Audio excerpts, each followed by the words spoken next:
Hi, you're watching, what's my channel name? Dailies and More with DM. I'm BM. And this is my 200,000 mile Volvo S60 T6R design. So I've explained this a few times. No, I haven't because the video deleted. I'm going to cut this part out. The T6 indicates that it's a turbo inline six engine, which I will demonstrate here. I bought this car for $3,500, $3,500, right about there. It makes 325 horsepower, 354 pound-feet of torque. This is the engine here. It is a transversely mounted inline six engine, as you can see here. 1, 2, 3, 4, 5, 6.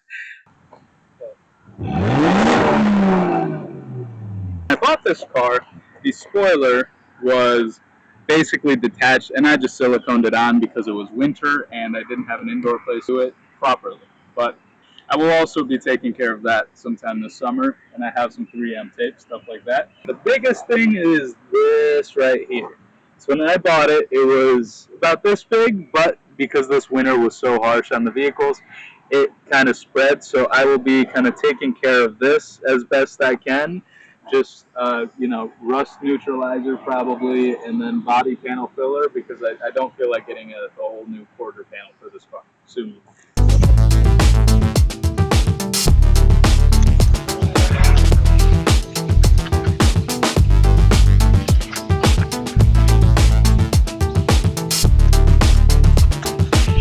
But the thing I like most about this car, and the reason I bought it, is the way it drives. So how about we go for a drive? Once again, this is my 2012 Volvo S60 T6R design. Lengthy name, I know, but it is what it is. I'm hoping to find some back roads here in a second, but we'll see how busy those are. I know sometimes, especially on weekends, they can get kind of busy.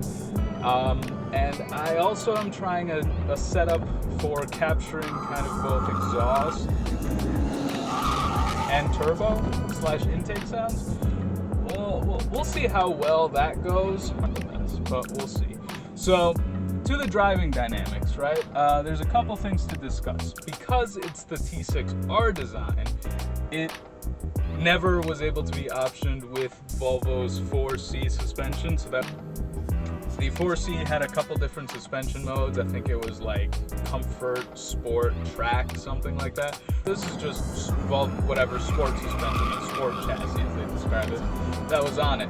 However, even though it can be a downside for a lot of people, to me it's a bit of an upside for the sole purpose of it is maybe not less moving parts, but less complexity added into the equation. It's kind of part of the reason I purchased this car. Prior to this, I had a 2015 Subaru Legacy, and in some ways it was nicer, and others not. It had slightly more tech, touchscreen, whatever. But my tastes have since changed in cars. I kind of prefer a more connected experience, and this is not the most connected experience. Whatever, it's not going to be a sports car or anything as far as connectivity goes, but it is more analog. If I can find a kind of twisty road to go on today, I'll kind of get into that. But this has brake-based torque vectoring, which is, I mean, for 2012, but I don't know, maybe to me it just seems advanced because I'm a little monkey. But the brake-based torque vectoring is, I don't want to say really great. I got stuck behind a Nissan Leaf. I don't want to say really aggressive, right? But you feel it a lot more with the traction control fully on. You can see I'm sweating up a storm a little bit. As far as the driving goes, the steering is pretty direct. I mean, I'll show kind of the camera footage there. It changes direction pretty snappily. Around really tight turns, it kind of lets itself down just because the engine is mounted, is it transversely? Longitude? No, transversely, to actually get the engine to fit. So the turning radius suffers a bit because of that, but I mean, as far as pure acceleration goes, I didn't even floor it here. Oh, okay. So, speed limits don't exist because this is an AI-generated video. So all of you can see that a bit later. But see a little bit of lag and it kind of kicks you in the chest, I'm just gonna do a quick little takeoff. Okay, don't tell anyone. Oh, dang! It went to 7,000 first. At some point in time, I will be attempting to find some gravel roads near me because I've been watching a lot on Instagram as far as rallying, and I'm like, well, I have an old turbocharged all-wheel drive car. It's a Haldex front-wheel drive base. Shut up. Speaking of the the all-wheel drive system, I don't notice that much of a difference between it and my Subaru. I mean, it feels more stable at higher speeds, although my Subaru was a CVT, so that might be why, and that's my biggest frame of reference. And look, speed limit is 85.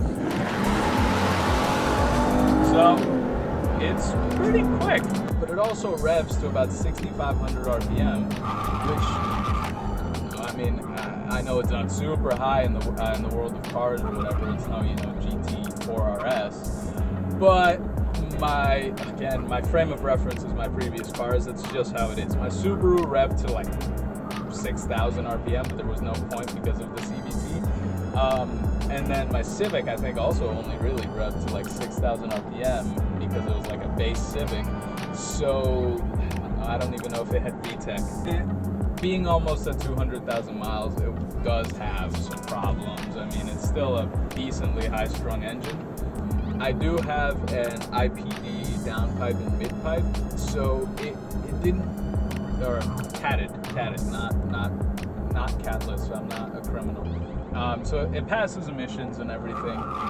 But the reason I got that is because part of the reason this car was so cheap, $3,000, is because it had a bit of an exhaust leak, and when I got under it, took a look, it had chewed a couple holes in the housing of the cabin. These seats are very comfortable, so they hold you in pretty nicely, right? So because they're bolstered, they're not the regular T6 seats, which are a little flatter.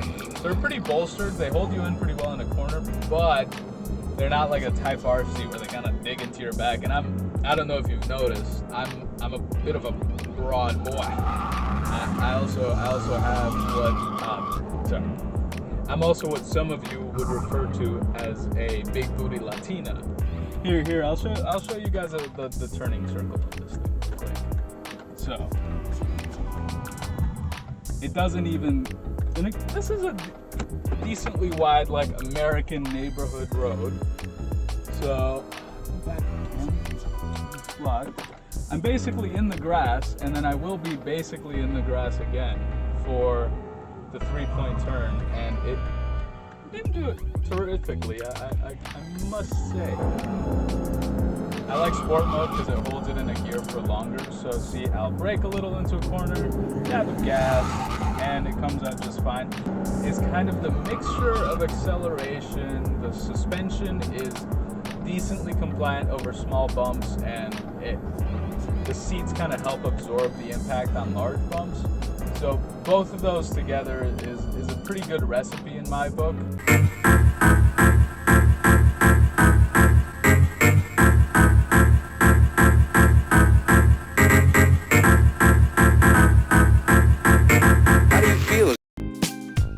Okay, so we had a couple. So we had some audio mix-ups for a couple portions in this video. Bear with me, this is all still a work in progress. But I still wanted to discuss some of the car's handling characteristics when not going in a straight line. So despite its front-wheel drive transverse engine underpinnings, it follows a pretty direct line in a corner with negligible understeer even under high throttle. This is especially surprising just due to its 55-45 weight distribution. The car is aided in this both by its brake-based torque vectoring and the very responsive Haldex all-wheel drive system. So along with this, I also did put some slightly meatier tires on it, 245s rather than the standard 235s. And this setup is about all I need to have a fun time on back roads or have confidence-inspiring grip during a snowy New York winter.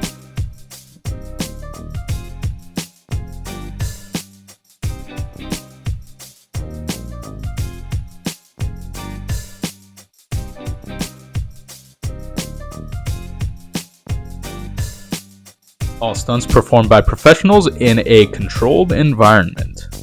All jokes aside, though, the car absorbs bumps very well for its weight, and on a twisty road is more fun than I had previously thought a Volvo could be.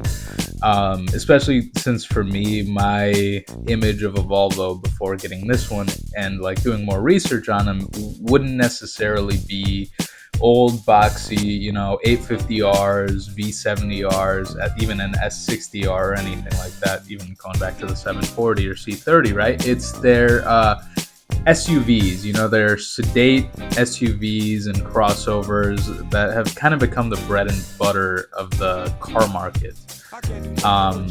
So yeah, those are just my driving impressions of the car. And like I previously mentioned, there were slight audio issues in recording. So any advice is very welcome. In the near future, I will be working on fixing the rust patch that I showed, / cleaning up the paintwork.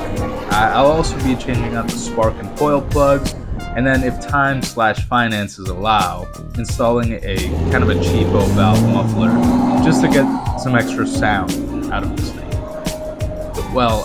But yeah. So this was a review of my daily, I figure called Dailies and More, and I am pretty pleased to say that I think I made a pretty good decision as far as the daily goes. Huge thank you to Mr. Regals here for letting me use his song in the beginning, Joker and the Queef. A few more reviews are on the way, but if you'd want me to review your daily, please feel free to reach out to me on Instagram at dailies_and_more. Also, just stick around for the outro, and then if you feel so inclined, like and subscribe, and thank you for watching.